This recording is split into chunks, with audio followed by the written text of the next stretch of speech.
Bi'annal jinana, bahwasanya surga-surga itu daru khuludin, yaitu tempat kembali yang kekal. Untuk siapa? Bismillahirrahmanirrahim. Assalamualaikum warahmatullahi wabarakatuh. Alhamdulillahirabbil alamin, habibi rabbil alamin, imamul muttaqin, sayyidil anbiya wal mursalin, sayyidina wa nabiyyina wa maulana Muhammadin sallallahu alaihi wasallam wa alihi wa ashabi wa sallama tasliman katsira, amma ba'd.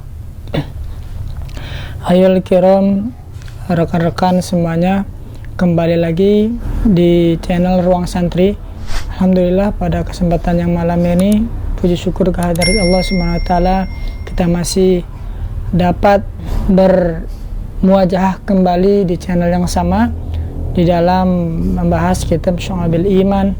Kemudian salawat ma'asalam selalu kita junjungkan kepada Nabiyuna wa Rasuluna. Salawat semoga tetap tercurahkan kepada beliau ila yaumil qiyamah, dan kita semua mendapatkan syafaatul yaumil qiyamah. Amin ya rabbal alamin.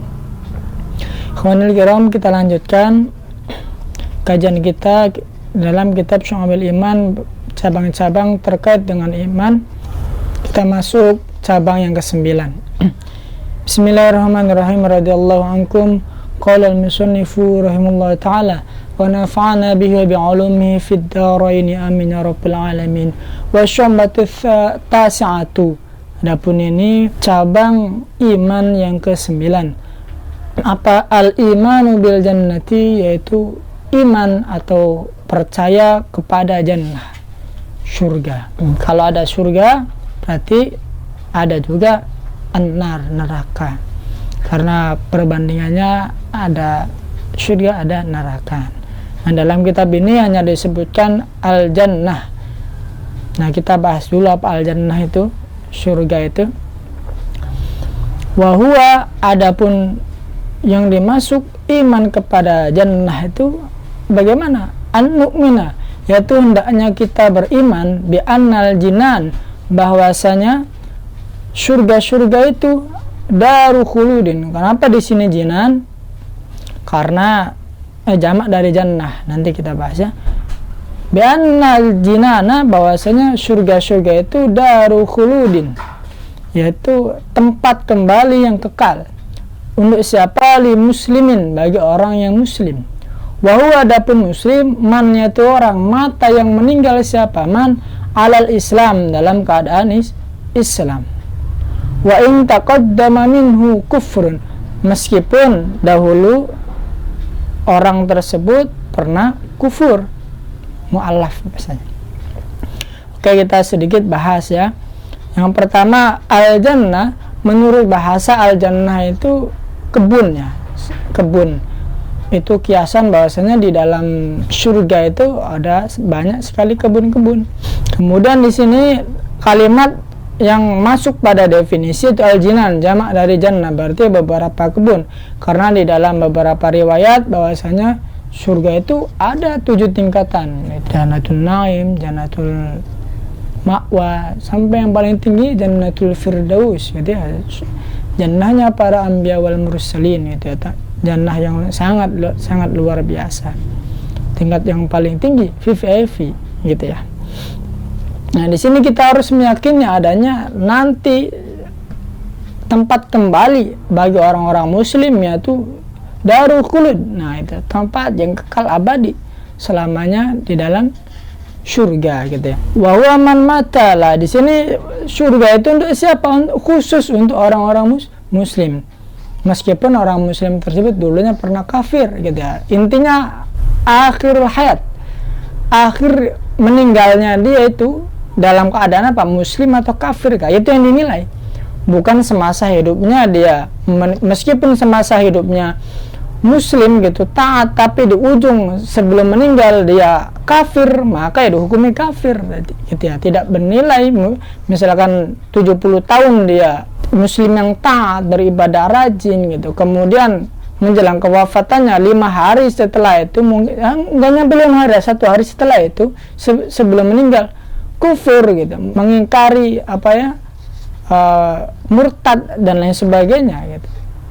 Nah sudah, itu termasuk kafir, maka tidak masuk golongan ini jannah gitu. Berbeda halnya orang yang muslim tapi dia suka maksiat gitu, al-usad, di situ jamak orang-orang maksiat. Orang-orang muslim yang usad, yang sering bermaksiat tapi tetap dia akhirnya itu masih tetap muslim gitu. Walaupun sholat ya jarang-jarang, puasa ya sering bolong-bolong, sedekah ya apalagi gitu ya, pengajian ogah-ogahan ya gitu, pokoknya maksiat terus gitu jalan. Nah itu walaupun maksiat terus gitu ya, ibadahnya jarang, amal kebaikannya sedikit, akan tetapi di akhir hayatnya dia masih dalam keadaan Islam, maka nanti dia akan termasuk orang yang di dalam surga. Akan tetapi dia untuk menembus dosa-dosanya di dunia, maka dimasukkan dulu ke neraka. Karena apa? Karena surga itu tempat di mana orang-orang yang suci dan disucikan. Nah, makanya sebelum masuk ke surga, ketika manusia berbuat dosa, maka dihitung kotoran, dihitung yang nggak suci. Semakin ada dosa, maka titik, seperti halnya dosa lagi, titik lagi hitam, dosa lagi besar, titiknya besar gitu. Jadi karena saking banyak titiknya, maka dicuci dulu, banyak kotorannya dicuci dulu di neraka, dibersihkan. Ketika sudah suci, ada waktunya, maka Allah SWT menghentikan siksa tersebut, dan pemberhentian siksa tersebut hanya Allah SWT yang tahu. Setelah itu maka akan dimasukkan ke surga gitu ya. Jadi ada senggang waktunya. Berbeda dengan halnya orang-orang yang memang sudah ditentukan oleh Allah langsung masuk surga, ataupun contohnya para mursalin, para rasul, para nabi, dan kekasih-kekasih Allah lainnya, para syuhada khususnya gitu, dan orang-orang hamba-hamba Allah yang ditentukan lainnya. Nah itu masuk surga ya. Jadi ingat saja, jadi orang yang dimasuk muslim di sini penghujung akhirnya dia muslim atau kafir dalam keadaan hidupnya gitu ya. Kemudian ada juga di sini selain ada jannah bagi orang-orang yang beriman, orang-orang muslim, maka kebalikannya ada neraka gitu ya. An-naru wa huwa darul khulud. Nar juga termasuk darul khulud. Kalau di sini tidak disebutkannya. Kalau di Qawmi Utujanya kitabnya itu ada.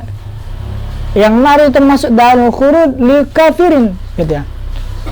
Neraka itu merupakan tempat kembali yang kekal bagi orang-orang kafir. Orang-orang kafir itu siapa? Nah, mereka yang sudah menyatakan dirinya kafir sampai meninggal pun dia kafir. Nah, gitu ya. Sama, penghujung kehidupannya dia sudah kafir. Kecuali dia masuk Islam, orang kafir kemudian penghujung akhirnya masuk Islam, gitu ya.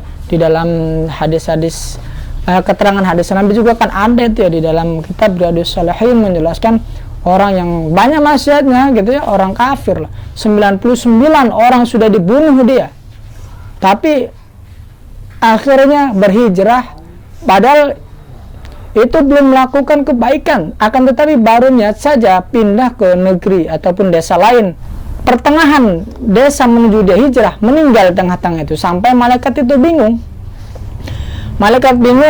ya Allah, malaikat pencatat amal baik ini dia termasuk ahlun nar apa ahlul jannah? Kata malaikat pencatat amal buruk, wah ini orang nggak pernah berbuat baik ini, maka dia pasti ahlun nar, ahli neraka. Kemudian pencatat amal baik ini, malaikat pencatat amal baik, wah ini ahlul jannah ini, karena dia niat akhirnya itu baik, dia termasuk husnul khotimah. Maka perdebatan antara malaikat pencatat amal baik dan amal buruk Allah pertimbangkan. Bagaimana pertimbangannya? Maka disuruh mengukur, malaikat ini diperintahkan untuk mengukur jarak dari desa kemaksiatan menuju desa ke kebaikan tersebut. Alangkah kagetnya ketika setelah diukur hanya beda beberapa jengkal saja, artinya lebih dekat ke desa yang baik daripada desa yang buruk. Maka pemuda tersebut yang sudah banyak membunuh 99 orang tersebut, dia termasuk ahlul jannah itu karena niatnya baik dan husnul khatimah, begitu ya. Tadi seperti itu juga sama, ahlul jannah untuk orang muslim di dalam kehidupannya gitu ya. Begitu pula ahlun nar juga yang digolongkan orang kafir itu kafir ketika penghujung hidupnya gitu ya. Jadi sama-sama tempat kembali. Kalau jannah itu surga itu tempat kembali lil muslimin, sedangkan an-nar tempat kembali yang kekal li kafirin untuk orang kafir, dan patokannya itu akhir kehidupannya itu husnul khotimah atau su'ul khotimah, mati dalam keadaan muslim atau meninggal dalam keadaan kafir. Nah, seperti itu. Kemudian ada juga hadis Nabi yang menyampaikan hujibatin naru bisyahawat. Jadi keterangan bahwasanya neraka itu tutup atau ditabiri oleh syahwat, kesenangan-kesenangan nafsu. Wa hujibatil jannah, dan surga itu ditutup-tutupi atau ditabiri satu tabir bil makari, dengan perkara-perkara yang dibenci oleh hawa nafsu. Jadi ketika seseorang menerobos tabir tersebut, maka dia masuk neraka, ditabiri dengan perkara-perkara syahwat yang disenangi oleh nafsu ya, gitu ya, seperti zina, berbuat curang, riba, dan lain sebagainya. Ketika dia diterobos, maka masuk dia, karena sudah membuka tabir tersebut, membuka hijab tersebut, maka masuk. Begitu sebaliknya, wa hujibatil jannah, surga itu ditabiri, ini tabir surga ini bil makari, dengan perkara-perkara yang tidak disukai nafsu. Misalnya sungguh-sungguh ibadah itu sangat berat gitu ya, sholat 5 waktu gitu, tepat pada waktunya, nggak ada kodo-kodo contohnya, sedekah, menahan hawa nafsu itu berat gitu ya, karena pada hakikatnya al-aslu fi insan al-bar'ah, bahwasanya manusia itu asalnya pengen bebas gitu. Karena hal yang paling berat itu ya, melawan nafsu itu berat. Melangkahkan kaki ke masjid itu ya bukan gampang kalau memang dia nggak melawan nafsunya itu. Karena di sini apalagi zaman sekarang ya, udah nyaman pegang HP, nonton sampai nggak mau sholat. Udah padahal Allah meringankan gitu ya. Jadi melawan nafsu itu nggak gampang. Seperti itu. Ketika al-makari, perbuatan ini diterobos gitu ya, dilaksanakan gitu. Salah satunya tadi giat ibadah gitu, sedekah, memberi fakir miskin, zakat, itu berat itu. Nah, kalau kita pikirannya kita ngasih orang, harta kita berkurang. Nah, itu kan kalau gak didasari dengan ilmu, maka nggak akan ada yang namanya ikhlas, nggak akan ada yang namanya ridho menerima gitu ya. Emang berat, kata Ustaz Abdul Somad, wah sangat berat itu cobaan hidup itu. Ibadah betul-betul, menahan amarah, menahan hawa nafsu, tidak rakus, tidak sombong, itu berat gitu. Karena balasannya surga. Kalau ringan ya balasannya kipas angin kan, sadar bersama itu. Itu candaannya beliau gitu ya. Kemudian sebelumnya mungkin definisi dari surga di dalam satu keterangan apa itu, karena banyak sekali yang menggambarkan surga itu ada danau gitu ya, ada telaga Kausar di dalamnya, ada kenikmatan-kenikmatan. Meskipun banyak di dalam satu keterangan hadis, surga itu disifati, ada sifatnya, ada sungai yang mengalir dari susu sungainya itu. Yang ada sungai juga yang mengalir airnya itu air khamr, tapi khamr di surga ya halal gitu, sudah nggak ada haram lagi gitu, semua bebas. Tapi kenapa zaman Nabi Adam itu dilarang buah khuldi? Ya karena memang itu ujian buat Nabi Adam. Sebetulnya tidak ada yang namanya haram, sudah di surga sudah total semuanya, apapun bisa dilakukan dan nggak ada nafsu gitu. Makan, minum, nggak ada berak-berak di surga itu, nanti bebas makannya banyak-banyaknya juga. Jadi di dalam satu keterangan bahwasanya wa'iddat gitu ya, daru khuludin, dipersiapkan tempat kekal, malah ainun ra'at, yang tidak bisa, yang tidak pernah ainun ra'at, mata melihatnya, wala udhunu sami'at, dan tidak pernah telinga ini mendengarnya, wala khadiru ala qalbi bashar, dan tidak pernah terlintas di dalam hati manusia itu seperti apa gitu modelnya surga. Walaupun emang disifati surga itu seperti ini, ada tingkatannya 7 sampai Jannatul Firdaus gitu, tingkat yang paling tinggi. Akan tetapi Allah menyampaikan di dalam hadis qudsi lewat Rasulullah bahwasanya gitu, wala khatira, tidak pernah terlintas bagaimana kenikmatan surga itu karena saking nikmatnya. Kesimpulannya, kita selaku orang-orang yang beriman gitu ya, orang muslim, maka wajib kita imani adanya tempat kembali yang kekal bagi orang-orang yang muslim yang husnul khatimah, akhir hidupnya itu dalam keadaan iman wal Islam, maka kembalinya adalah darul khuludin al jinan. Darul khuludnya adalah tempat kembali, kekalnya adalah surga gitu ya. Begitu pula sebaliknya, ada tempat kembali yang kekal khusus orang-orang yang kafir pada akhir hayatnya gitu, maka dinamakan an-nar, an-niran jamaknya, neraka khusus bagi orang kafir, karena sebelum meninggal itu diperlihatkan oleh Allah Subhanahu wa taala, tempat kembali kamu akan di neraka pada surga gitu. Inilah tempat kembali kamu nanti sampai kamu dibangkitkan gitu. Ditunjukkan sebelum meninggal itu tempat manusia itu akan di mana ditempatkan, di surga atau di neraka. Itu jadi kesimpulannya. Jadi mudah-mudahan apa yang kita kaji pada kesempatan malam hari ini bisa bermanfaat, bisa memberi sedikitnya pengetahuan bagi kita semua.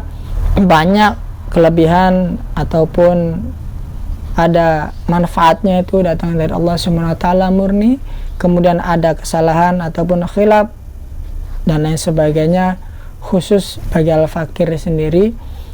Khudh ma sofa wa da' ma kadhar. Syukran jazilan ala husni ihtimamikum. Nakhtatim bil hamdalillah wallahu alam bisawab. Kita tutup dengan doa kafaratul majlis. Subhanakallahumma bihamdika asyhadu an la ilaha illa anta astaghfiruka wa atubu ilaik. Syukran jazilan. Wassalamualaikum warahmatullahi wabarakatuh.